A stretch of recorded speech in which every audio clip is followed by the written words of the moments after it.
Starting off with half a cup, that's not good.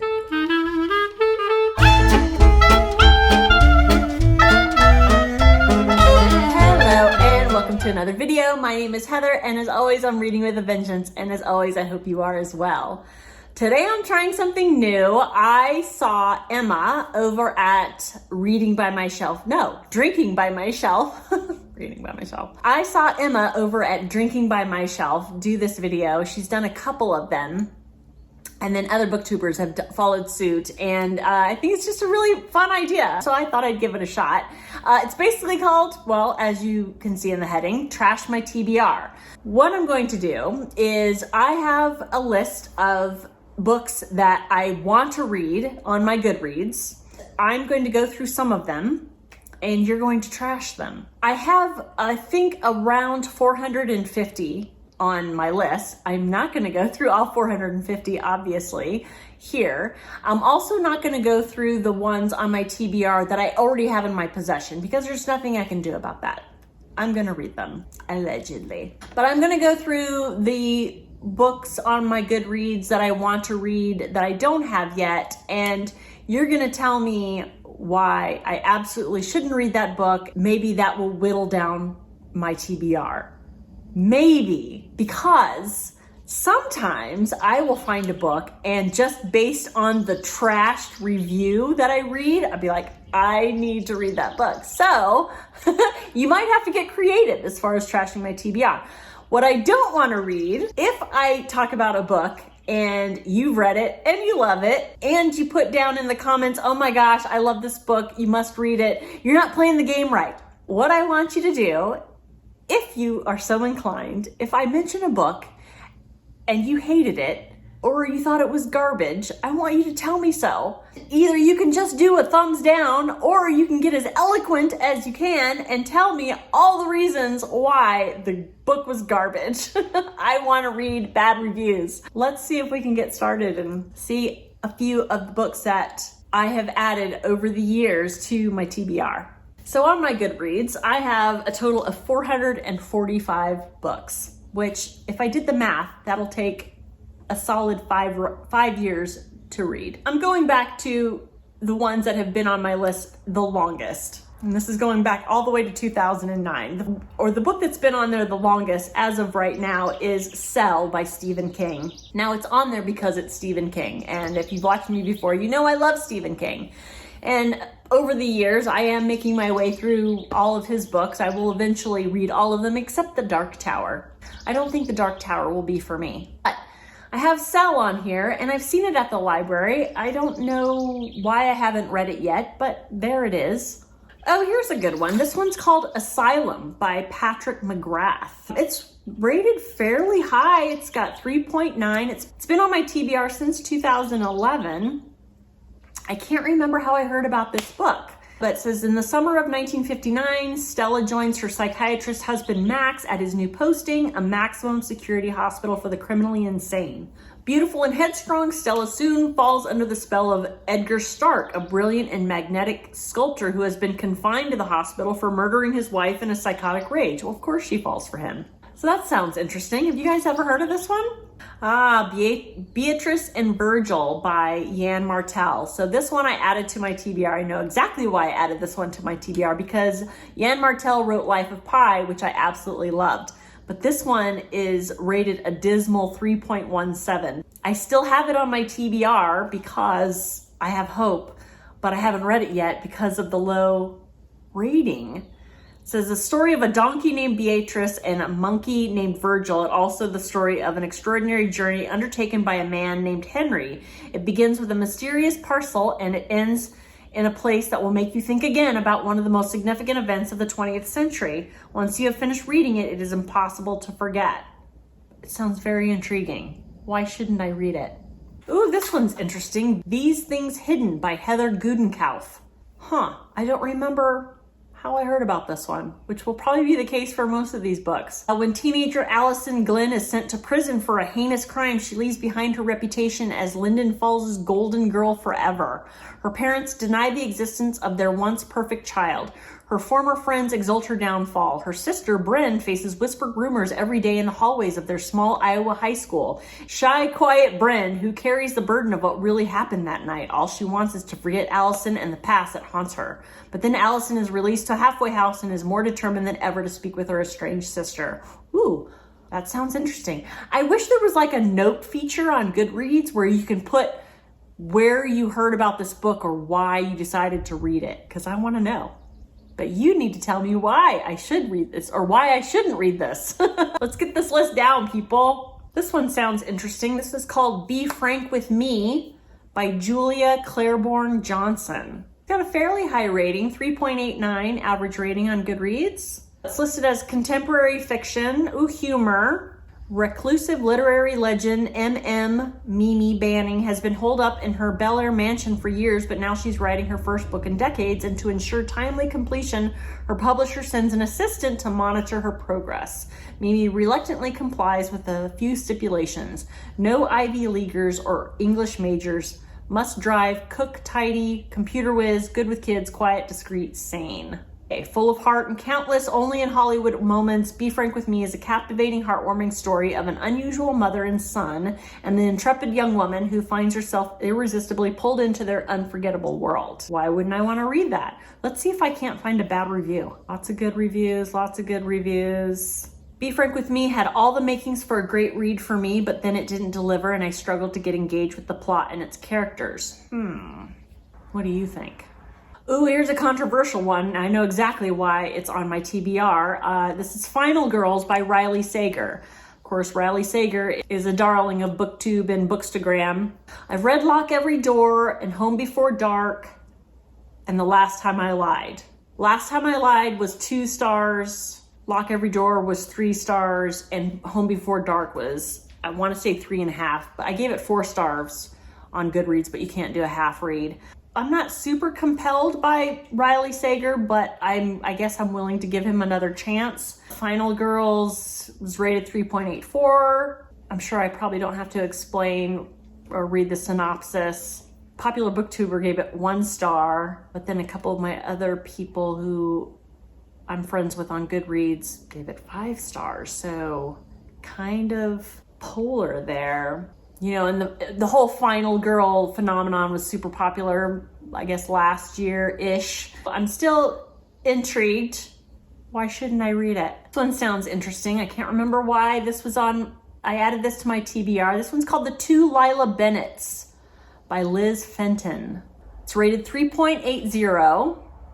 Lila Bennett's bad choices have finally caught up with her, and one of those decisions has split her life in 2, literally. In one life, she's taken hostage by someone who appears to be a stranger but knows too much. As she's trapped in a concrete cell, her kidnapper forces her to face what she's done or be killed. In an alternate life, she eludes her captor but is hunted by someone who is dismantling her happiness, exposing one secret at a time. Lila's decorated career as a criminal defense attorney, her marriage and her life are on the line. She must make a list of who she's wronged, both in and out of the courtroom, to determine who is out to get her before it's too late. Ooh, that sounds really interesting. Why haven't I read this before? From now on, I'm going to somehow, every time I add a book to my TBR, I'm going to make a note to myself of why I want to read it or who I heard about it from. You read The Two Lila Bennetts? Did you hate it? If you loved it, I don't want to know. I mean, if you loved it, just put a heart emoji, I guess. I don't want to keep anybody from commenting. I really want you to trash it if you hated it. Here's an interesting one. Punachi, or The Story of a Black Goat by Perumal Murugan, translated by N. Kalyan Raman. So it looks like this is Indian literature, magical realism, fiction. Where on earth did I hear about this book? Through a seeming act of providence, an old couple receives a day-old female goat kid as a gift from the cosmos. Thus begins the story of Punachi, the little orphan goat. Aw. As you follow her story from forest to habitation, independence to motherhood, you recognize in its significant moments the depth and magnitude of your own fears and longings, fueled by the instinct for survival that animates all life. Masterly and nuanced, the author's tale forces us to reflect on our own responses to hierarchy and ownership, selflessness and appetite, love and desire, living and dying. Why shouldn't I read this? Animals and Humans, my jam. It's actually quite highly rated, 4.11. I dare you to tell me why I shouldn't read this. Oh, I think this was a BookTube darling at some point, which is probably where I heard about it. This one is Ghosted by Rosie Walsh. This looks like it's women's fiction, romance / mystery. Let's see. When Sarah meets Eddie, they connect instantly and fall in love. To Sarah, it seems as though her life has finally begun. And it's mutual. It's as though Eddie has been waiting for her too. Sarah has never been so certain of anything. So when Eddie leaves for a long booked vacation and promises to call from the airport, she has no cause to doubt him. But he doesn't call. What? For a book that has been talked a lot about on BookTube, it's only got a 3.77 rating. And I feel like there's more of you that probably read this one. Did you like it? Did you not like it? What's the poop? What's the story, Morning Glory? I want to know. Tell me why I shouldn't read it. Here's another one that was talked a lot about on BookTube, and that is When No One Is Watching by Alyssa Cole. So another one that I feel has been hyped a lot, but does not have a very high average rating on Goodreads, only 3.55. Sydney Green is Brooklyn born and raised, but her beloved neighborhood seems to change every time she blinks. Condos are sprouting like weeds, for sale signs are popping up overnight, and the neighbors she's known all her life are disappearing.